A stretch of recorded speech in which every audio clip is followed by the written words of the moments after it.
네, 질문 기회 주셔서 감사합니다. 서울신문 김순아 기자입니다. 이해운 기획예산처 장관 후보자에 대한 인사청문회 불발되고 오늘 마침 송부 기한인데요.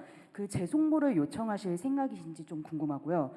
또 여당에서도 좀 부적절한 인사가 아니냐는 비판이 좀 있는데 이렇게 청문회가 만약에 열고 기회가 주어지고 해명을 하고 난 다음에 반대 여론이 계속 많아지면 좀 지명철회도 검토하실 수 있는지 궁금합니다. 이 질문을 왜 안 하시나 했어요.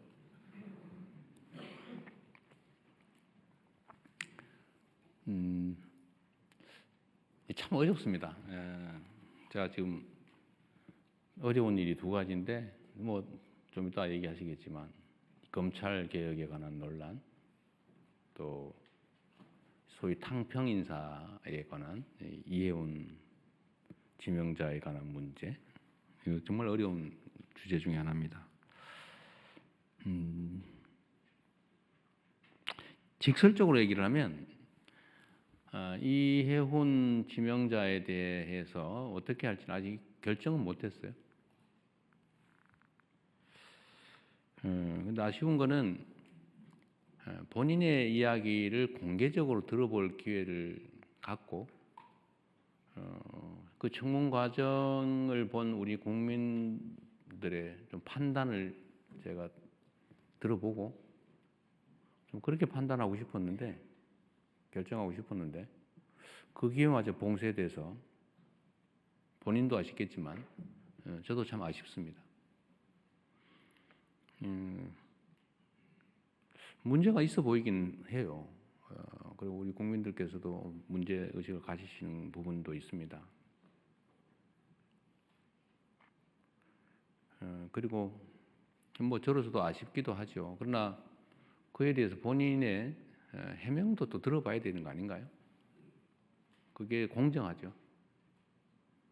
그리고 저는 이제 재판을 많이 참여하면서 평생 살아온 사람이라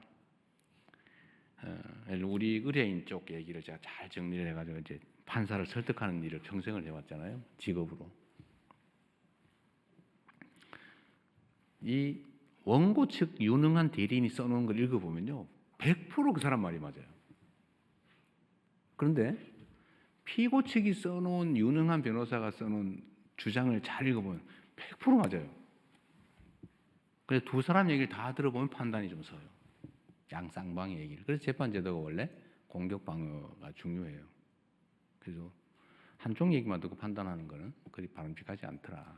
저는 하도 저 자신에 관한 이야기, 왜곡된 가짜를 많이 들어봐서 제가 그런 신념이 생겼어요. 사람의 말을 듣고 판단하지 않는다. 제가 아주 가까운 사람 얘기를 잘 안 믿어요. 근거가 뭔데? 이쪽 입장은 뭔데? 자꾸 물어보죠. 그래서 제가 레드팀 이런 거 좋아해요. 반대쪽 얘기를 꼭 들어보려고 그래요. 근데 한쪽 얘기 들으면 위험하거든요. 그거 잘 안 믿어져요. 그래서 좀 아쉽다. 지금 할 수 있으면 지금이라도 좀 해줬으면 좋겠는데 좀 어떨지 모르겠어요. 쉽지 않겠죠? 좀 시간을 두고 판단하겠습니다. 그런데 이거와 관련해서 좀 근본적인 얘기를 한번 하고 싶어요. 청와대의 검증에 문제가 있는 거 아니냐는 지적도 아마 하실 것 같아요. 문제가 있죠, 결론적으로. 부족하죠. 근데 그분이 진짜인지 아닌지 좀 가려봐야 되겠지만, 보좌관한테 갑질을 했는지 안 했는지 우리가 어떻게 합니까? 그 어디에 써놓은 게 있으면 모르겠는데, 어디 기사라도 났으면 모르겠는데. 그리고 유능하단 한 분이라고 판단이 되고, 그리고 그쪽 진영에서 공천을 무려 5번을 받아가지고 3번씩이나 국회의원에 당선됐고, 아무런 문제가 제기되지 않았던 분이잖아요. 근데 자기들끼리만 알고 있는 그 정보를 가지고 마치 대부에서 나오는 배신자 처단하듯이, 그래 우리는 모르던 걸 막 공개를 해가면서 이렇게 공격을 하면 흠잡힐 일을 한 당사자의 잘못이기도 하겠지만 우리로서는 알기 어렵죠. 이게 정치인가 현실인가 하는 생각도 들긴 합니다. 그리고 또 반대쪽도 있어요. 아니 우리가 어떻게 만든 정권인데 그 중요한 자리를 왜 상대방한테 주는 거야? 섭섭해. 지지 처리할 거야. 이런 분도 계시죠. 그럼 이해가 되죠. 지금까지 그랬으니까. 그런데 대통령은 아마 노무현 대통령께서도 겪었던 참 큰 고민이고 어려움이었던 것 같아요. 제가 그렇게 하겠다는 건 아닌데, 대통령은 당선될 때까지는 한쪽 진영의 대표인 게 분명한데, 당선된 순간부터는 전체를 대표해야 된다. 이게 저희 확고한 생각이에요. 그러나 출신이나 그러니까 대표하던 진영, 또 그 진영의 가치, 지향, 신념 이런 건 변하지 않죠. 예를 들면 칼 쓰는 민족, 종족하고 활 쓰는 종족이 싸워서 칼 쓰는 종족이 이겼다고 해도 모두가 칼만 써 이렇게 할 수는 없잖아요. 필요하면 활도 쓰고 칼도 쓰고 창도 쓰고 그러는 거죠. 그래서 이 기본을 잃지 않되 모두가 함께 갈 수 있는 길을 최대한 찾아보자.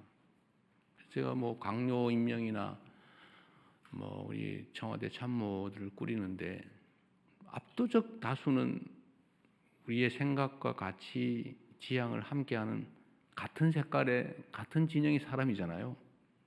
근데 그렇게만 하면 어떡해요?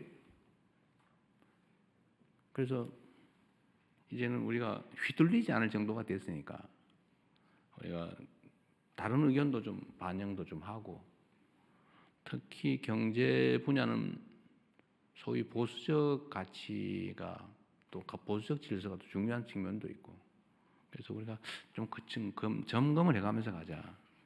다양한 사람들의 목소리도 좀 듣자. 그리고 통합이라고 말만 하는데 실제로 좀 기회를 같이 조금이라도 나누어서 함께 하자. 그래서 한번 시도해 본 건데, 이제 물론 소수가 있죠.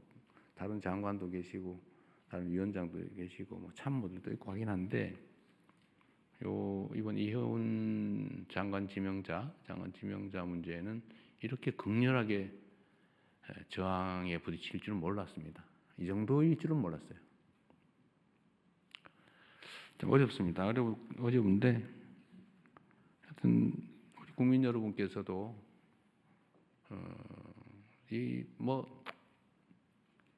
이해해 주시라는 말씀을 드리기는 어려운데, 이런 필요성이 있다는 점에 대해서 일부 용인은 해 주시길 바랍니다. 우리가 편을 갈라가지고 싸우긴 했지만, 이제 싸움은 일단 끝났고, 이제는 함께 모두를 대표하는 그런 통합된 나라로 가야 되고, 그게 대통령이 해야 될 가장 중요한 직무인데, 사실은 필요한 만큼 못하고 있다고 저는 생각합니다. 필요 최소한을 나름 시도하고 있다. 참 어렵네요. 저는 이렇게 많이 문제될지 몰랐어요. 앞으로 우리가 인사를 하는데도 참고해야 될 것 같습니다. 네, 말이 길어서 미안합니다. 대신에 질문할 기회는 충분히 드리도록 하겠습니다.